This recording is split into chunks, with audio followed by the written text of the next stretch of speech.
మలయాళ గాయని వైకోం విజయలక్ష్మికి జాతీయ అవార్డు రావటం ఎంత చర్చనీయాంశమైందో ఆమె గానాన్ని ప్రశంసిస్తూ వచ్చిన వ్యాఖ్యలు, తెలుగు దిగ్గజ గాయకుడు ఘంటసాలను విమర్శిస్తూ చేసిన పోలికలు అంతకంటే ఎక్కువ వివాదానికి దారితీశాయి.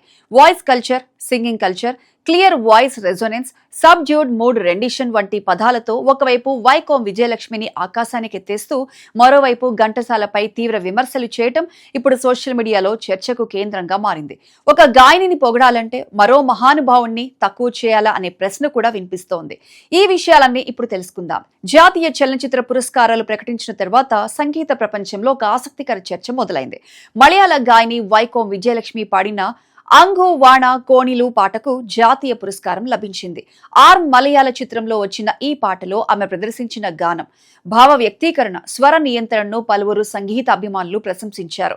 గాత్రంలో ఉన్న మాధుర్యం, భావోద్వేగాన్ని సహజంగా వ్యక్తీకరించే తీరు, పాటలోని సున్నితమైన భావాన్ని నిలబెట్టిన విధానం ఆమెకు ఈ గుర్తింపు తీసుకొచ్చాయని సంగీత విశ్లేషకులు పేర్కొన్నారు. అయితే ఈ ప్రశంసల మధ్య ఒక వ్యాఖ్య ఇప్పుడు పెద్ద వివాదంగా మారింది. వైకోం విజయలక్ష్మి గానాన్ని విశ్లేషిస్తూ ఒక రచయిత చేసిన వ్యాఖ్యల్లో ఆమెను పొగడటంతో పాటు తెలుగు సినీ సంగీత దిగ్గజం ఘంటసాలను తీవ్రంగా విమర్శించడం సోషల్ మీడియాలో పెద్ద చర్చకు దారితీసింది. ఆ వ్యాఖ్యల్లో clear voice resonance, rounded even voice, subdued mood rendition, voice culture, singing culture వంటి సాంకేతిక పదాలను ఉపయోగిస్తూ వైకోం విజయలక్ష్మి గానాన్ని అత్యున్నత స్థాయిలో కొనియాడారు. అదే సమయంలో ఘంటసాల అభిమానులు ఇప్పటికీ 1950ల ఆలోచనల్లోనే ఉన్నారని, ఇతర భాషల గానాన్ని అర్థం చేసుకునే స్థాయికి ఇంకా రాలేదని తీవ్ర విమర్శలు చేశారు. అంతేకాదు ఘంటసాల అభిమానుల్లో కొందరిని ఉద్దేశించి అనుచిత వ్యాఖ్యలు కూడా చేశారు.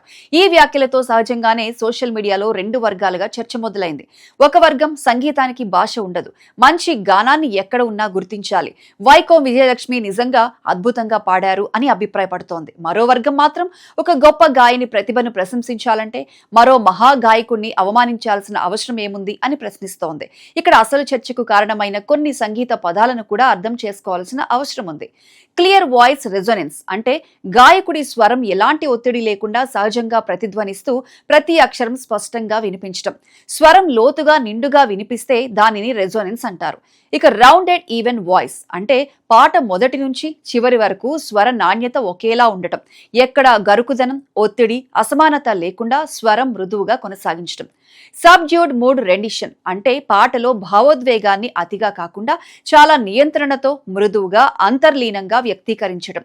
ముఖ్యంగా జోల పాటలు, భక్తి గీతాలు, విషాద గీతాల్లో ఈ తరహా గానం ఎక్కువగా కనిపిస్తుంది. వాయిస్ కల్చర్ అంటే గాత్రాన్ని సంవత్సరాల పాటు శిక్షణతో తీర్చిదిద్దుకోవటం. శ్వాస నియంత్రణ, స్వర స్థిరత్వం, ఉచ్చారణ, శబ్ద నాణ్యత వంటి అంశాలు సమాహారం. సింగింగ్ కల్చర్ అంటే కేవలం స్వరం కాదు, పాటను అర్థం చేసుకొని దానికి తగిన భావం, లయ, ఉచ్చారణ, శైలితో ఆలపించే సంపూర్ణ గాన పద్ధతి. సంగీత పరంగా చూస్తే ఈ పదాలు ప్రపంచవ్యాప్తంగా ఉపయోగించే సాంకేతిక అంశాలే.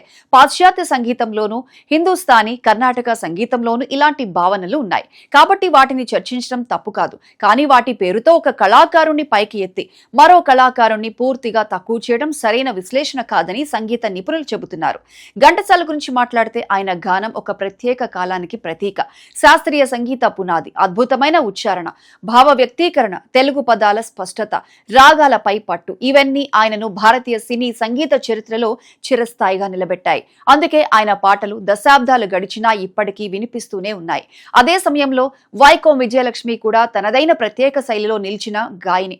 చిన్నప్పటి నుంచే దృష్టి సమస్య ఉన్నప్పటికీ సంగీతాన్ని జీవితంగా మార్చుకొని జాతీయ స్థాయికి చేరుకున్నారు. ఆమె గాత్రంలోని మృదుత్వం, భావ ప్రకటన, నియంత్రణ కారణంగానే దేశవ్యాప్తంగా గుర్తింపు పొందారు. అంటే ఇద్దరు తమ తమ కాలంలో తమ తమ శైలిలో ప్రత్యేకమైన కళాకారులే. సంగీత చరిత్రను పరిశీలిస్తే ప్రతి తరం తనకంటూ కొత్త గాన శైలిని తీసుకొస్తుంది. ఘంటసాల కాలంలో ఉన్న గానం, తరువాత వచ్చిన ఎస్పి బాలసుబ్రహ్మణ్యం, యేసుదాస్, హరిహరన్, శంకర్ మహాదేవన్, సిద్ శ్రీరామ్, వైకోం విజయలక్ష్మి వంటి గాయకుల శైలులు ఒకేలా ఉండవు. ఎందుకంటే సంగీత అభిరుచులు, రికార్డింగ్ సాంకేతికత, ప్రేక్షకుల అభిరుచి కాలానుగుణంగా మారుతుంటాయి. కానీ అందువల్ల పాత కళాకారుల విలువ తగ్గిపోదు. అలాగే కొత్త కళాకారుల ప్రతిభను కూడా తక్కువ అంచనా వేయకూడదు. సోషల్ మీడియాలో ఇప్పుడు ఇదే అంశంపై పెద్ద ఎత్తున చర్చ జరుగుతోంది. ఒక గొప్ప గాయని ప్రతిభను గుర్తించడం అవసరమే, కానీ ఘంటసాల వంటి లెజెండ్ ను అవమానించడం సంగీత సంస్కృతి కాదు అని చాలా మంది మంది అభిప్రాయపడుతున్నారు. మరికొందరు మాత్రం కళలో విమర్శకులకు కూడా స్థానం ఉంటుంది, కానీ అవి వ్యక్తిగత అవమానాలుగా మారకూడదు అని వ్యాఖ్యానిస్తున్నారు. మొత్తంగా చూస్తే వైకోం విజయలక్ష్మికి జాతీయ పురస్కారం రావటం సంగీత ప్రపంచానికి గర్వకారణం.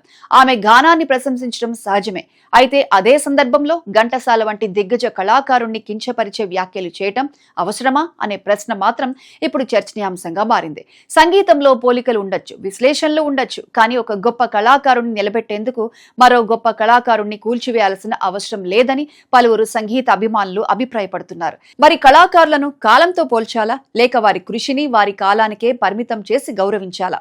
సంగీత విమర్శకులకు హద్దులు ఎక్కడ ఉండాలి? ప్రతిభను గుర్తించడం, పరస్పర గౌరవాన్ని కాపాడుకోవటం రెండూ కలిసి నడవగలవా అనే చర్చ ఇప్పుడు సంగీత వర్గాల్లో కొనసాగుతోంది.